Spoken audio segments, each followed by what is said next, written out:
restless. I am so restless. And this changing world leaves me speechless. I am lost for words, but I kept my nerve. Welcome to The Fallen State. I'm Jesse Lee Peterson. It's almost time for New Year's. Do New Year's resolutions work? I want to talk about that and other things today. I have with me Rhonda Britten, life coach, founder of the Fearless Living Institute, Emmy Award winner, and best-selling author. Thank you so much for being with me. Thank you, Jesse. And happy New Year's. I wish I you love next it. year is best for you. Yes. How was this year for you so far? You know, every year the way that I think about the world is that every year gets better and better because I more expand and expand and expand and become more of who I'm meant to be. So every year is better than the last. And who are you meant to be? To be fully used for my purpose and passion, right? And I think that our purpose in life, our job in life, our relationships in life, our families in life are there to help us become who we're meant to be, the best parts of ourselves. They are kind of our our school, so to speak, right? Right. You know, our some people think of business as making money, but I think of business as a spiritual journey, right? You really learn who you are in business. Same with family, in relationship, kids. So, you know, I'm always looking to untie the knots within me and release and let go all the fears within me and become more and more fearless. What was the first step to becoming who you were meant to be?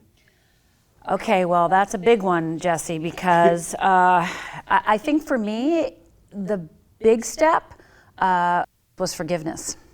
Without forgiveness, we can't let go of the past. All right. You know, without forgiveness, we can't move on. Without forgiveness, we're just going to beat ourselves up and put ourselves down and think that something's wrong with us. We shame ourselves.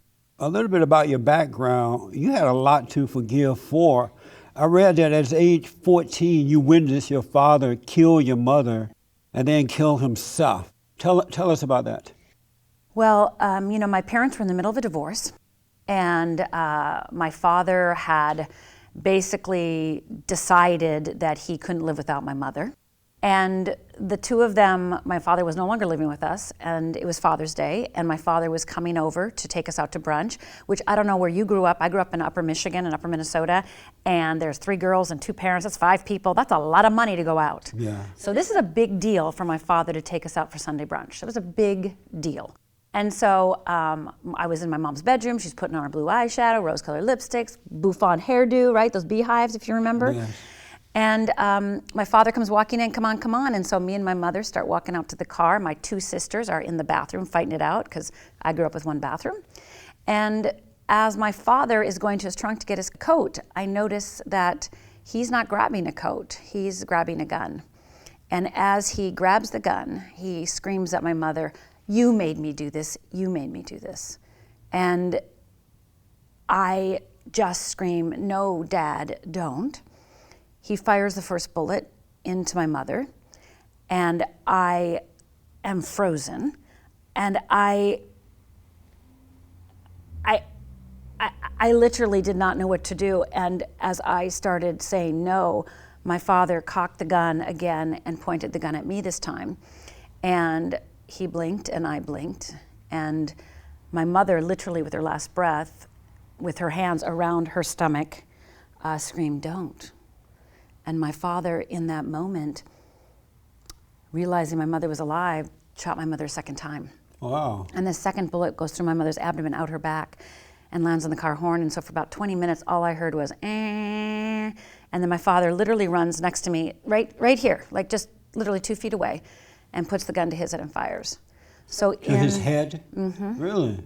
And my father has taught us, right, in the words that he was saying to my mother, he was saying, "This is your fault, this is your fault." Even though he bought the gun, he loaded the gun, and he, fired the gun, my father took no responsibility for his actions. So when he said this was your fault, did he mean it's your fault for the divorce that drove me to this? That's right, like you're responsible. I wouldn't be killing you if you didn't divorce me, except he's the one that had the affairs.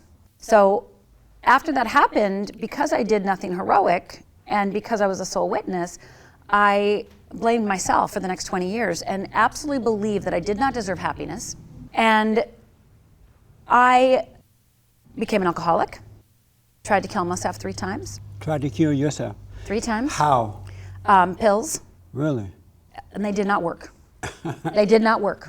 And when I woke up in the psychiatric ward for evaluation after the 3rd time, I realized that I'm not meant to die. Right.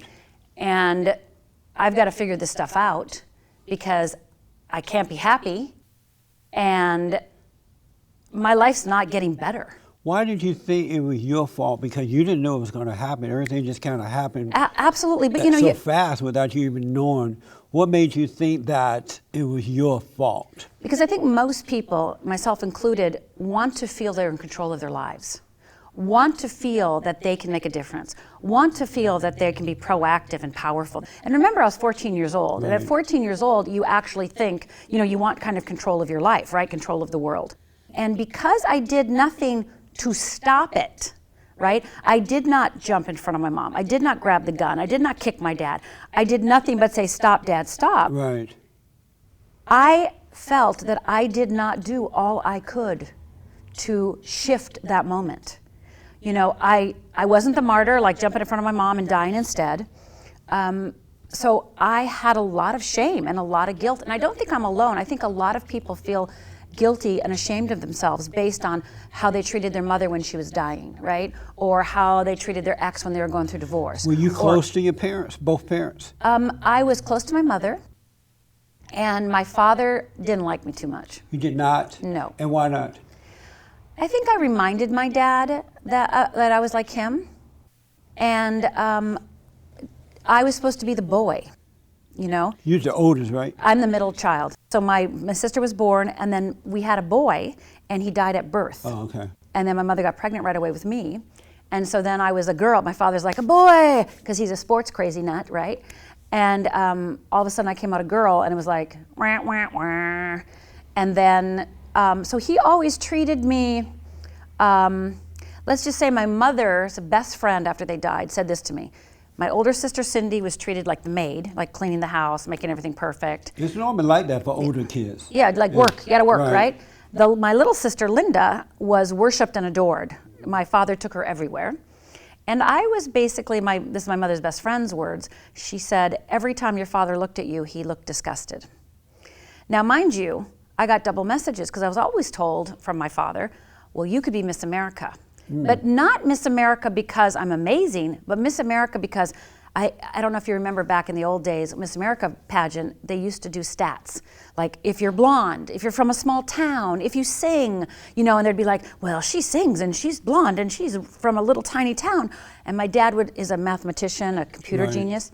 So he would be like, "Oh, you have all the stats to be Miss America."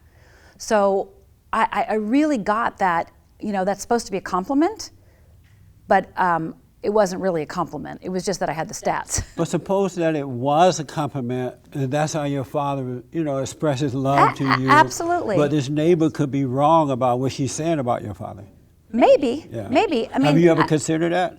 Because well, a lot of times people say things about people those are their thoughts and feelings Sure. about it. It's not necessarily true. But I think that what's really important. Well, one, I also have a letter from my mother written to my aunt. That says in there, Ron, my dad, Ron hates Rhonda so much I don't know what to do. Me. So I'm not angry at my dad. Right. I've forgiven my father. Did he ever treat you personally as though he hated you? He tried to strangle me when I was 12. Yeah. And was that due to him hating you, or you No, were I think acting out? I wasn't acting out. I just spoke up. Oh, okay. I'm from a little tiny town in Upper Michigan and Upper Minnesota. We lived in little tiny towns up north, and there was no swearing, no drinking, no Right. smoking. I mean, it was like, I went to church every Sunday, and I was a president of the youth group in my church. I mean, there wasn't anybody more like, wah, wah, wah, like rigid than me in the way that I was trying to be perfect, right? So I don't hate my father at all. Actually, like I started out with, I've forgiven my father, and actually. Forgiving my father was actually the easiest thing to do. My mother was harder to forgive, and then of course myself the hardest. Why was it hard to forgive your mother? because I had to take her off the pedestal. Oh, I see. Right? Because Yeah. she's the victim, right? Like, oh, my mother was murdered, right? Yeah. And I had to really take her off the pedestal and get her off that victim and really go, okay, where did she contribute to all this? You know, what was her part in this pie? Because again, we don't want to look at that. Most people don't want to look at that They because don't. she was the one that was murdered, right? Right. But my mother stayed with my father for 20 years. My mother didn't get me out of the house or leave him after he tried to strangle me when I was 12. You know, there was a lot of things that she, out of powerlessness and not understanding how to do anything different, and of course my grandfather saying, nobody gets divorced in this family, because I do believe my father killed my mother out of fear, his own fear.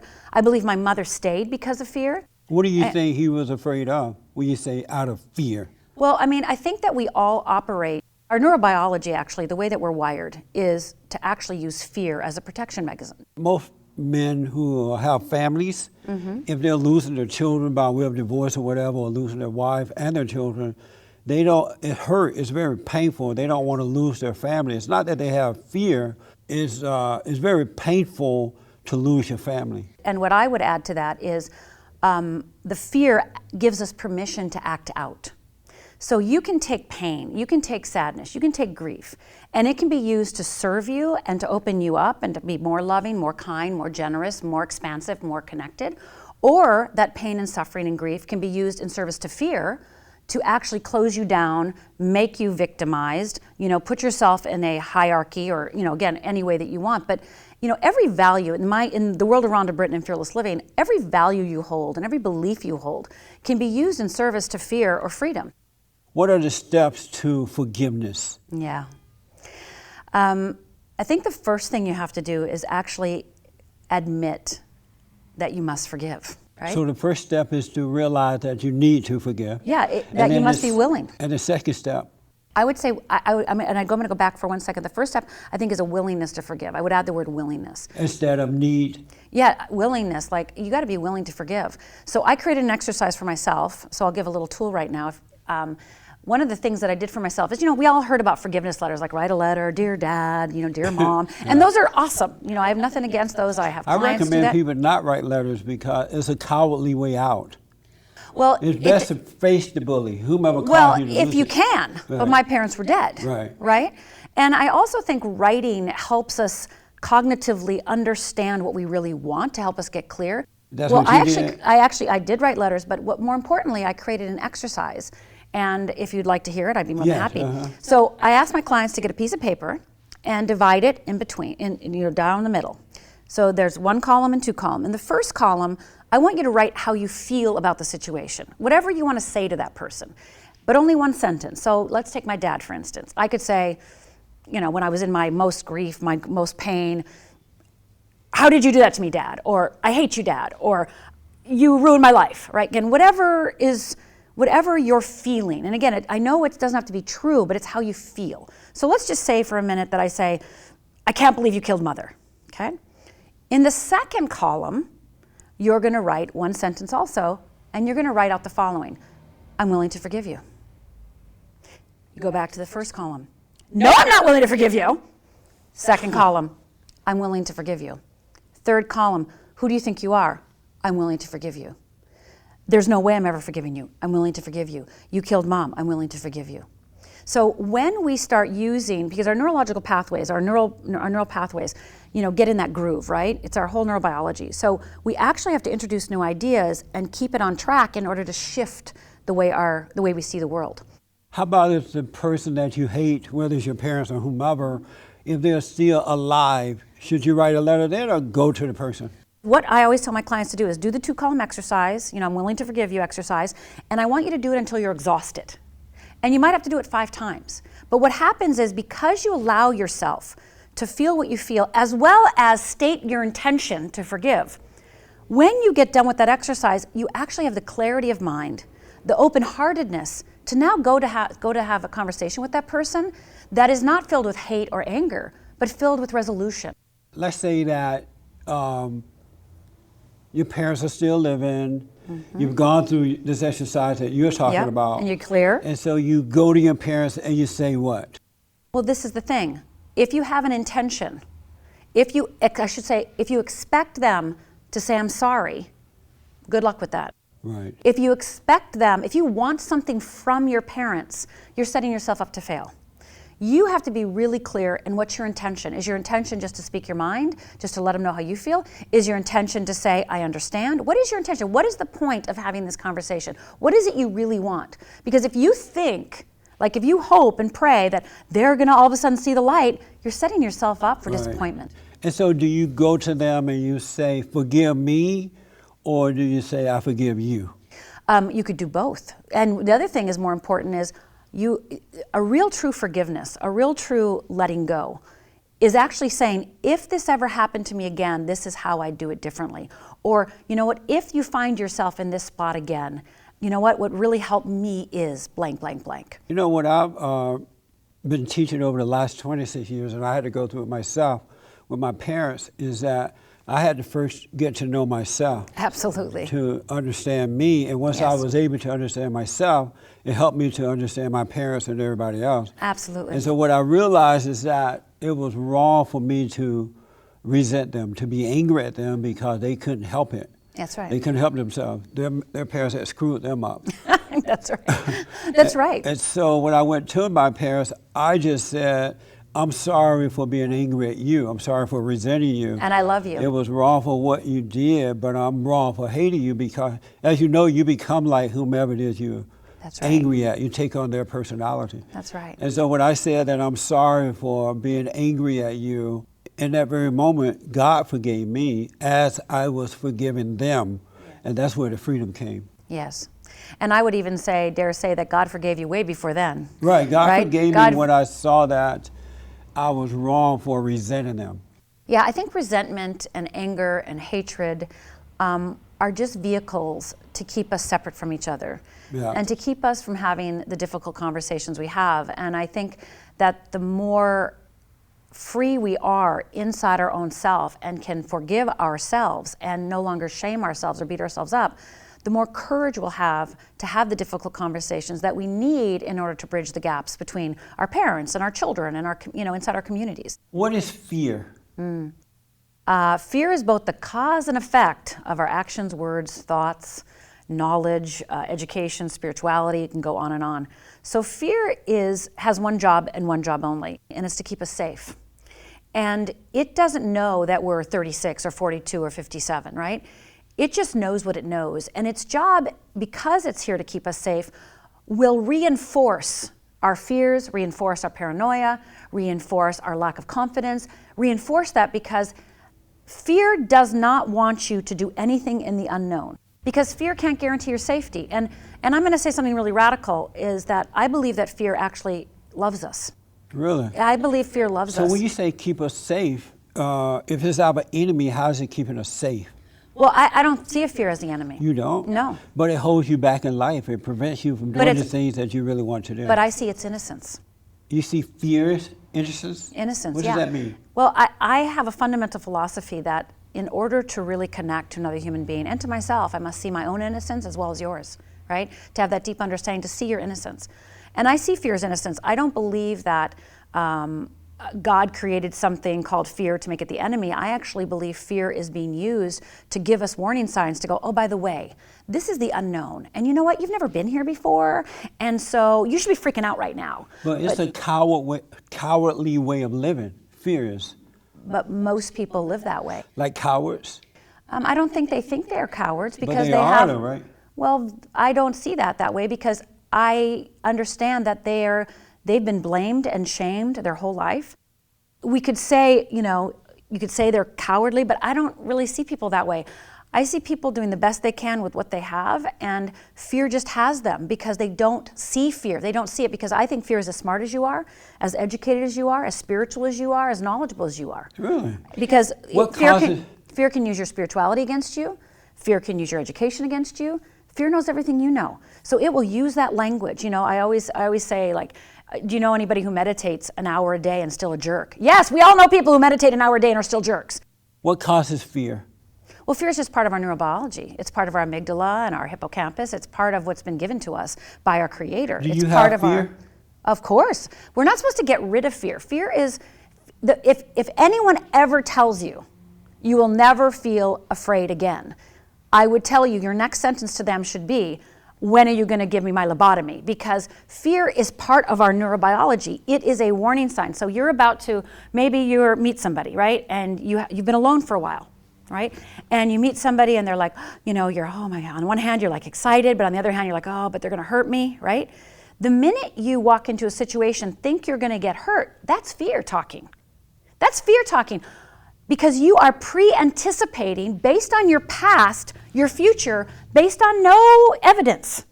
You don't know this person, and you're already setting yourself up, right? You're setting yourself up, right? And in that moment, fear wins. And you think you're being responsible. You think you're being practical. You think you're just being smart.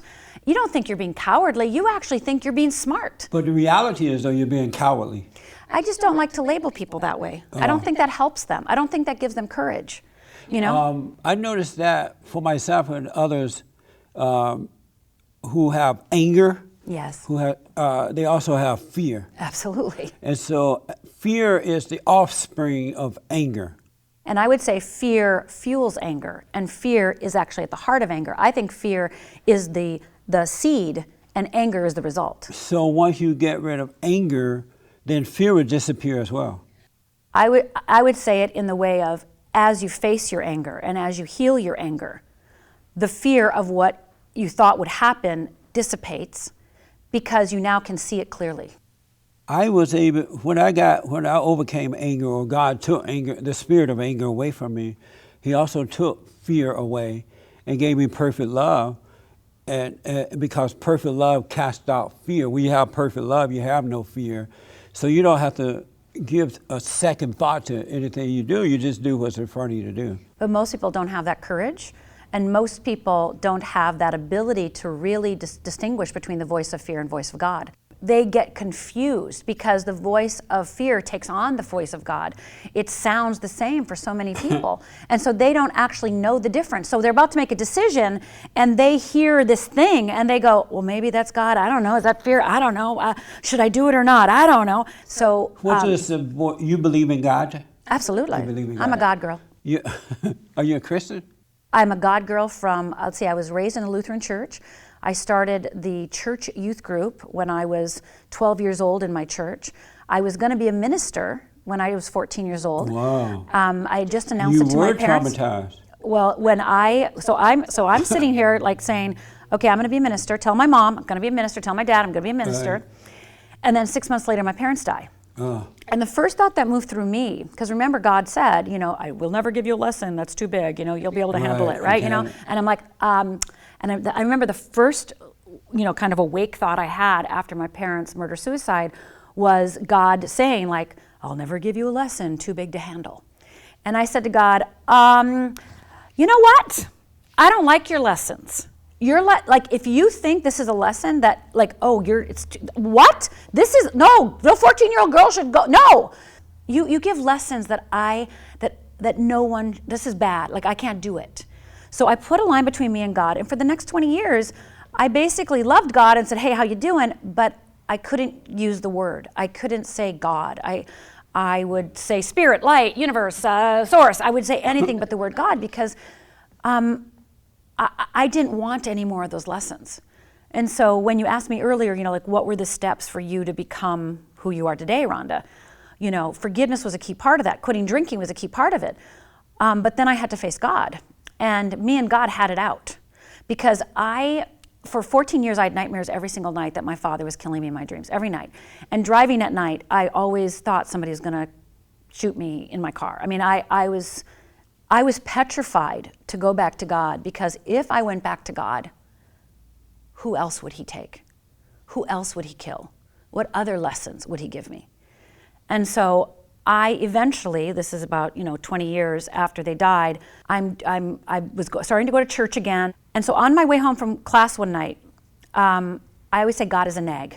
God is like, hey Rhonda, hey Rhonda, hey Rhonda, right?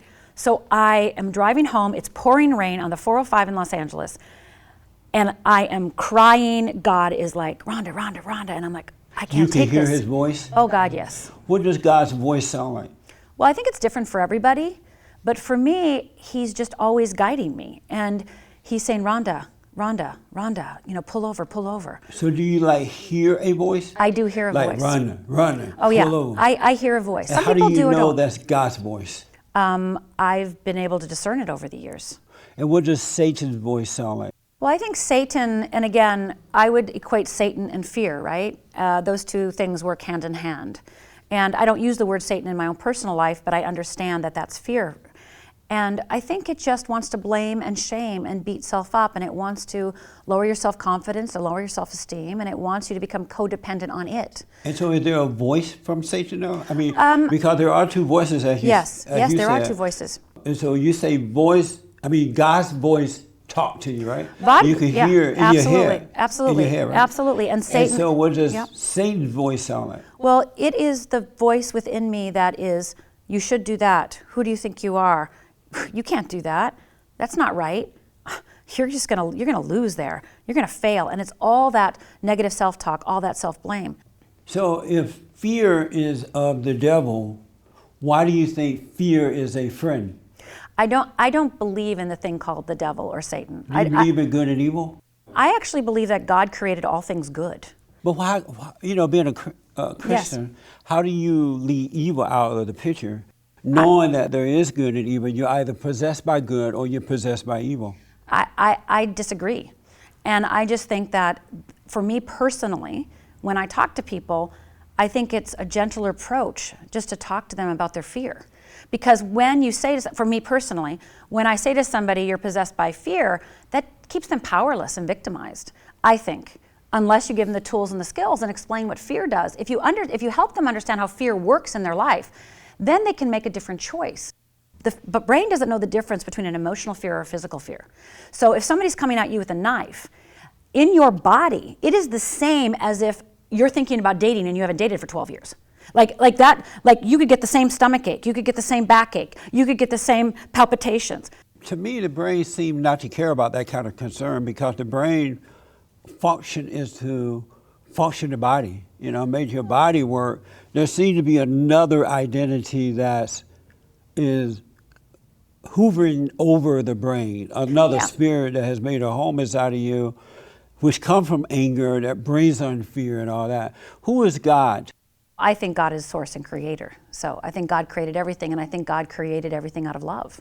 So I think God created fear in order to educate us and support us. I think that when we build a relationship with fear and don't make it bad, but make it just part of our humanity, we can actually release the shame of it. Do you believe we can release the shame. Do you believe that God is love? I do believe God is love. And so if God is love, why would he create fear? Remember that my philosophy is that fear is just a warning sign. And so when you're about to date and haven't dated for 12 years and you go, I can't date, that fear that comes up is natural because it's unknown. So it's just like going for a new job, changing education, moving to a new town, right? People get afraid. Are most people afraid to make New Year's resolutions? No, they think that they're magic pills. So people make New Year's resolutions. More people make New Year's resolutions, and they usually end by the end of January. They last. The fallacy is that a new habit is created in 21 days. Research has shown that a new habit actually takes more like 56, 71 days. So people start a new habit with like, I'm going to change my life, but they actually haven't built the skills and the tools and the fortitude. They haven't had the mindset shift in actually order to fulfill that resolution. Like you have to have support. Like I have a belief that no one can be fearless alone. You and I need each other to make our dreams happen, right? If I'm having a bad day, I'm going to call you up, Jesse, and be like, I'm having a bad day, remind me of the truth, and you're going to remind me of the truth, right? And I'm going to do the same for you. You're going to be like, I don't do that. Well, because I never, ever have a bad day. Right, but Jesse, I haven't had a bad day in 28 years. Right, but Jesse, you're unique. See, but we all have that ability, though. Yes, but I think for most people, to go from where they are to where you are, that is a long journey. But all I had to do was to forgive others so that God can forgive me. Got and it. Change just like that. But I think you're unique in your capacity to do that so quickly. I think most people wrestle with that, just like I wrestled with God in my SUV on the 405, right? Like I think most people want to do the right thing, right? They like forgive, and then they feel God's love, and then they find themselves having thoughts that they're not proud of, and then they beat themselves up again and shame themselves up again, and then now they're in the same position. So maybe they're not as judging bad. themselves again. Such judgment. And so you should not judge. You should not judge, not beat yourself up, not Right. put yourself down, not call yourself names. So let me ask, as a life coach, do you make resolutions? I create a yearly intention. So I believe that we want to create something that's longer than just a miracle magic pill, but something that really is something we can build into. So an intention statement for me is something that you can actually embody and learn and grow into over the course of probably a year. So instead of like, I'm going to lose 20 pounds, right, which is a great goal to have, Right. an intention might be, I am willing to practice self-loving acts in relation to my body. So then when you're going throughout your day, you're like, oh wait, is this self-loving act, right? Right? And then your goal could still be to lose 20 pounds. But usually if you don't have a higher intention, a higher mindset, a higher view of it, the goal feels impossible for so many people. Right. I used to make, at one time I made resolutions. They never worked. I never did them. That's right. That's right. And I don't so make resolutions either. I That's stopped right. making them, and I just say, you know what, God, whatever your will is, I'll just do that, and I'm happier that way. Absolutely. What is love? Self-acceptance. What is the soul? I think that is your connection to God. Are we born in a fallen state? I think that we are born with genes and DNA, and now they've done research in neuroscience that says some of our greatest fears come through our DNA. They're not even based on what we've done. So do I think we've come in a fallen state? No, I think we're just human. And I think that when we can embrace our humanity, then we can have grace and forgiveness. One last thing that just occurred. Yes, please. Is it possible to love yourself? Yes. And how does one love themselves, and where do they get the love from to love themselves?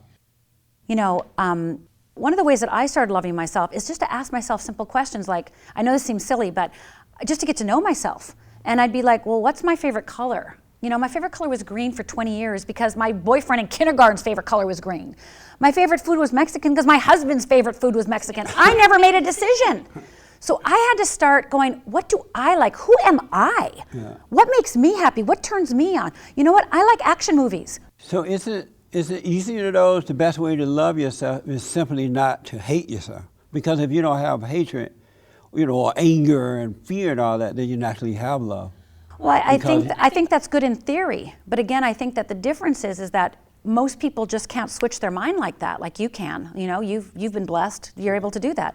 Most people can't switch like that. Most people, it's an incremental change. Most people, it's a thought by thought. But if they forgave, though, it happened automatically. It's like because everything we do is spiritual, and so spiritually, if you forgive, Yes. then everything automatically changes from Yes. hate to love. Yes, and can you keep that going for 3 weeks, for 6 months, for 8 months? For a lifetime. Well, most people can't, because the next thing they do that they're ashamed of themselves, they pile They on judge unforgiveness. themselves. Oh, I see. So you have to constantly, that's why I said earlier,